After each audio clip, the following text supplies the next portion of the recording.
नमस्कार, मैं गोविंद जोशी आप सभी का स्वागत करता हूं वन इंडिया हिंदी के इस स्पेशल वीडियो जहां पर आज हम बात करेंगे चेन्नई टेस्ट के दूसरे दिन क्या क्या हुआ और किस तरीके से भारतीय टीम का एक डिसीजन जो कि काफी ज्यादा चर्चाओं का विषय बना हुआ है। भारतीय टीम ने बांग्लादेश को फॉलो ऑन देने की स्थिति में होते हुए भी फॉलो ऑन नहीं दिया। इसके पीछे क्या वजह थी आज हम सर से जानेंगे, लेकिन सबसे पहले आपको बता दें कि बांग्लादेश की टीम ने दूसरी पारी में भी भारत के 3 विकेट्स चटका दिए हैं और दिन के खेल खत्म होते होते भारतीय टीम 81 रनों पर 3 विकेट होकर अभी है। और जो वो डिसीजन था भारतीय टीम ने फॉलो ऑन ना देकर जो वो डिसीजन लिया, उसके पीछे आपको क्या वजह लगती है? देखिए गोविंद, सबसे बड़ी वजह है कि पिछली अगर पारी की अगर आप बात करें तो जिस तरीके से भारतीय बल्लेबाजों ने खासतौर पे जो टॉप ऑर्डर था उसका प्रदर्शन अच्छा नहीं था। 6 बल्लेबाज आपके 144 रन के भीतर अगर पवेलियन चले जाते तो इसका मतलब ये है कि आपकी बल्लेबाजी को जिस तरीके से टेस्ट किया गया बांग्लादेशी गेंदबाजों द्वारा, आपके पास शायद जवाब नहीं थे और यही वजह थी शायद कप्तान रोहित शर्मा ने फॉलो ऑन ना देने का फैसला किया। देखिए, फैंस अच्छे खासे तादाद में मैदान पर आएंगे सैटरडे संडे के वक्त, और अगर उन 2 दिनों में मैच नहीं होता है तो ग्राउंड को, जो लोकल एडमिनिस्ट्रेशन है, उसको भी अच्छा खासा नुकसान पहुंचता है। ये 5 दिन का मुकाबला है और अगर आप फॉलो ऑन करते जिस तरीके के रिदम में भारतीय टीम है, जिस तरीके की रिदम में भारतीय गेंदबाज है, खासतौर पे जसप्रीत बुमराह जैसी गेंदबाजी कर रहे हैं, आकाशदीप ने आज उनका बहुत अच्छा साथ दिया, मोहम्मद सिराज फिर से अच्छे लग रहे थे, रविचंद्रन अश्विन, होम बॉय, रविंद्र जडेजा, तो क्वालिटी भारतीय गेंदबाजी में इतनी ज्यादा है कि अगर फॉलो ऑन भी करते तो शायद वापस से बांग्लादेश 200 से 250 में सिमट जाती और मैच जो है वो एक तरफा हो जाता। लेकिन इसमें होता क्या, बात ये जो उभर करके आती कि आपके बल्लेबाज अगले मैच के लिए या आने वाले जो आगामी मुकाबले हैं, न सिर्फ बांग्लादेश के विरुद्ध आपको टेस्ट मैच खेलना, इसके बाद भी आपको एक मुकाबला कानपुर में खेलना है बांग्लादेश के विरुद्ध, फिर आप न्यूजीलैंड को घर पर होस्ट करेंगे। वहां न्यूजीलैंड के गेंदबाज शायद बांग्लादेश से ज्यादा आपको चैलेंज कर सकते हैं। तो परस्पर तैयारियां जो है भारतीय बल्लेबाजी की अगर आप खासतौर पे बात करें, उसको मद्देनजर रखते हुए कप्तान का और कोच का ये फैसला रहा हो कि आज हम फॉलो ऑन नहीं करेंगे। मैच का आज दूसरा ही दिन था और फॉलो ऑन शायद जो है, अगर आइडियली देखा जाए तो किसी भी टेस्ट क्रिकेट के मैच में वो तीसरे दिन होना चाहिए, दूसरे दिन नहीं होना चाहिए। तो बहुत सारी बातें थी जो आज फॉलो ऑन ना लेने की वजह बनी है भारतीय टीम की। और इसके साथ ही हम इसमें एक पहलू और जोड़ सकते हैं कि भारतीय टीम के कई ऐसे बल्लेबाज थे, खासकर टॉप ऑर्डर की बात की जाए तो वो काफी ज्यादा फ्लॉप थे, जिसमें हम रोहित शर्मा को इंक्लूड कर सकते हैं, शुभमन गिल, जिन पर काफी ज्यादा चर्चाएं हो रही थी कि शुभमन गिल पिछले कुछ वक्त से काफी खराब फॉर्म से गुजर रहे थे। इवन एक स्टैट भी मैं पढ़ रहा था कि वहां पर पिछली 16 पारियों में शुभमन गिल का सिर्फ एक ही शतक है, जो कि उनके फेवरेट जो उनका ग्राउंड है अहमदाबाद में आया है। उसके अलावा उनकी एक भी अर्धशतकीय पारी नहीं थी। और शुभमन गिल को जब हम दूसरी पारी में देख रहे हैं तो वहां पर उन्होंने अभी 33 नाबाद की पारी खेल ली है। दिन की अंत तक उन्होंने 33 रनों की पारी खेल ली है और जब तीसरे दिन खेलने आएंगे तो वहां पर एक और नई शुरुआत दे सकते हैं, हो सकता है शतक भी जड़ दें। देखिए, वो देखना काफी दिलचस्प हो जाएगा क्योंकि हमने आज भी देखा है कि ओवरनाइट बैट्समैन भारत के जो थे रविचंद्रन अश्विन और रविंद्र जडेजा, दोनों ने शुरुआत हम उम्मीद कर रहे थे, फैंस उम्मीद कर रहे थे कि अच्छी करेंगे और एक बड़ी पारी रविंद्र जडेजा के बल्ले से भी देखने को मिले। वो जो 86 था उसे वो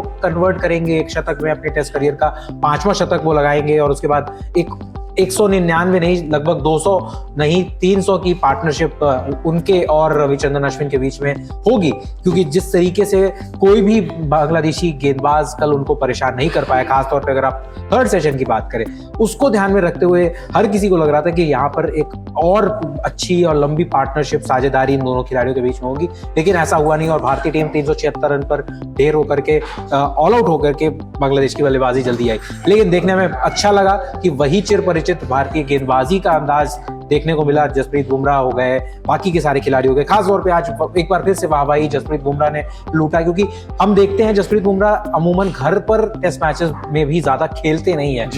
शायद अपने पूरे टेस्ट करियर में ये शायद 5वां या 6वां मौका होगा या शायद 10वां मौका होगा जब वो घर पर एक टेस्ट मैच खेल रहे हैं। तो क्योंकि उनके कंधों पर इतना बड़ा दारोमदार रहता है भारतीय गेंदबाजी को लीड करने का, और वियर एंड टियर के चांसेस, संभावनाएं जो है वो बढ़ जाती हैं जब घर पर खेलते हैं जसप्रीत बुमराह, तो थोड़ा सा उनको संजो करके भी रखती है टीम मैनेजमेंट। लेकिन ये नया सीजन है, शुरुआत आपको करनी है और उसके बाद एक लंबा ऑस्ट्रेलियन समर में आपको जाना है और उसके पहले आपकी जो बॉडी है वो थोड़ा अच्छे से खुल जाए, कुछ विकेट्स आपके खाते में आ जाते हैं तो आप अपने आप को अच्छा महसूस करने लगते हैं। उन सब वजहों से हमने देखा जसप्रीत बुमराह खेल रहे। हो सकता है अगला टेस्ट मैच जसप्रीत बुमराह को रेस्ट दे दिया जाए, कोई बड़ी बात नहीं है। न्यूजीलैंड वाले टेस्ट मैच के लिए उनको 2 टेस्ट मैचेस के लिए शायद उनको वापस से टीम मैनेजमेंट लेकर के आए और फिर उन्हें एक मैच के लिए रेस्ट दे दिया जाए, तो उनका वर्कलोड मैनेजमेंट बहुत इंपॉर्टेंट हो जाता है भारतीय टीम के लिए, क्योंकि वो एक बहुत ही बड़े मैच विनर और उनकी महत्ता और उपयोगिता ऑस्ट्रेलिया में बहुत ज्यादा जरूरी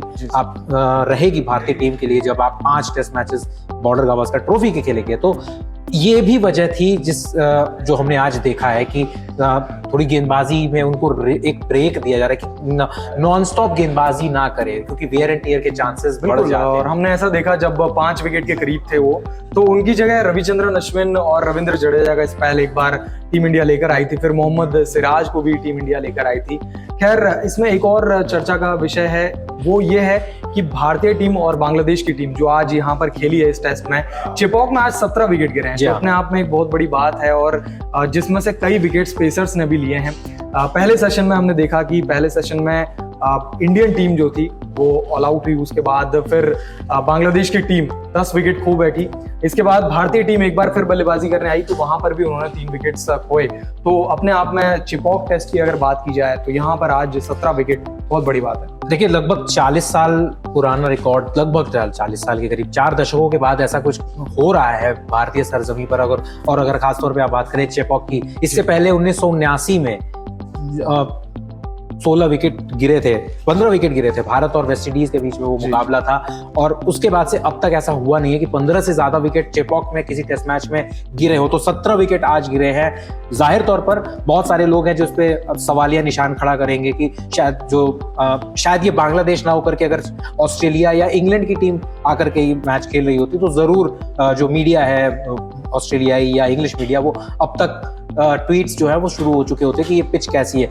लेकिन हमने देखा है कि ये कॉम्पिटिटिव पिच है, ये सॉइल का भी अंतर आ रहा है। ये जो रेड सॉइल यूज की गई है चेपॉक में, इससे जो इसमें मॉइस्चर ज्यादा है, जूस ज्यादा है, जिसकी वजह से जो पिच है वो हरकत थोड़ा ज्यादा कर रही है। ट्रेडिशनल पिच जो चेन्नई की होती है, चेपॉक की होती है, वो हमें देखने को अब तक नहीं मिली है। लेकिन ये अच्छी पिच रही है, इसमें कोई डेंजर वाली बात नहीं थी और शायद अगर बल्लेबाज अपने आप को थोड़ा बेहतर तरीके से अप्लाई करते तो लंबी पारियां भी खेल सकते थे। सबसे उत्कृष्ट अगर आप उदाहरण की बात करें तो जिस तरीके से अश्विन और जडेजा ने कल तीसरे सेशन में खेला वो भी है। उसके बाद भी हमने देखा बांग्लादेश में लिटन दास और शाकिब अल हसन ने अगर अपने आप को अप्लाई किया होता, वो जो 50 की जो साझेदारी हुई थी वो और लंबी साझेदारी भी हो सकती थी। तो जाहिर तौर पर गेंदबाजों को क्रेडिट जरूर देना पड़ेगा, लेकिन मुझे नहीं लगता कि पिच को इतना ज्यादा कटघरे में खड़ा करना सही है, क्योंकि ये अच्छी पिच है।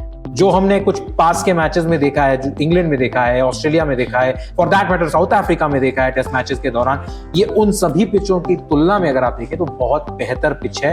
रन्स बनेंगे, लेकिन आपको थोड़ा सा जमना पड़ेगा। कूटा जो गाड़ने वाली जो बात होती है, जो बहुत ज्यादा कॉमन टर्म है क्रिकेट में जो बात होती है हिंदी में, वो जरूरी था।